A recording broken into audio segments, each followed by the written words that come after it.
प्रधानमंत्री नरेंद्र मोदी ने गुरुवार को कहा कि भारत किसी भी दबाव में नहीं आएगा। उन्होंने उन लोगों को आड़े हाथों लिया जो देश में पैनिक या डर का माहौल पैदा कर रहे हैं।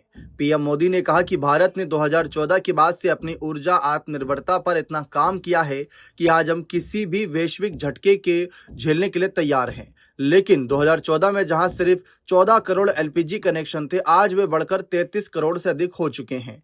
एलएनजी टर्मिनल्स की संख्या भी दोगुनी हो चुकी है। सरकार का पूरा फोकस इस बात पर है कि युद्ध का बोझ भारत के आम नागरिक और किसान पर ना पड़े। जब स्ट्रेट ऑफ हॉर्मुज बंद हुआ तो भारत की 55% एलपीजी सप्लाई पर संकट के बादल मंडराने लगे थे।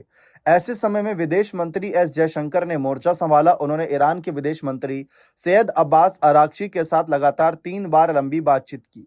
विदेश मंत्रालय के प्रवक्ता रणधीर जायसवाल के अनुसार इन वार्ताओं का मुख्य केंद्र भारत के तेल जहाजों की सुरक्षा और एनर्जी सिक्योरिटी है। जयशंकर ने साफ कर दिया कि भारत अपने हित में समझौता नहीं करेगा।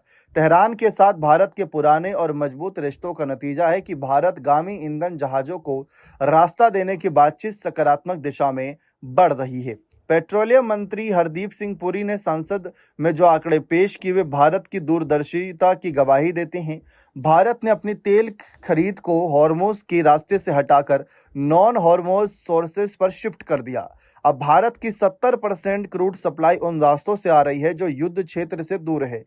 पहले यह आंकड़ा 55% था। भारत अब 27 के बजाय 40 देशों से कच्चा तेल खरीद रहा है। रूस, अमेरिका, नॉर्वे, कनाडा, अल्जीरिया जैसे देशों से तेल मंगाकर भारत ने अपनी निर्भरता को डाइवर्सिफाई कर दिया है। इसके साथ साथ विपक्ष के शोर शराबे के बीच हरदीप पुरी ने लोकसभा में स्पष्ट किया कि देश में पेट्रोल, डीजल या एलपीजी की कोई कमी नहीं।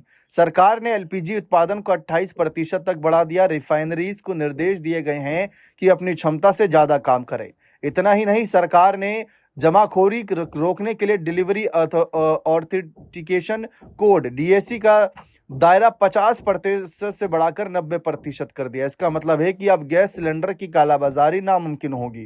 भारत सरकार ने एलपीजी की कीमतों को भी ग्लोबल मार्केट के उतार चढ़ाव से बचाकर रखा।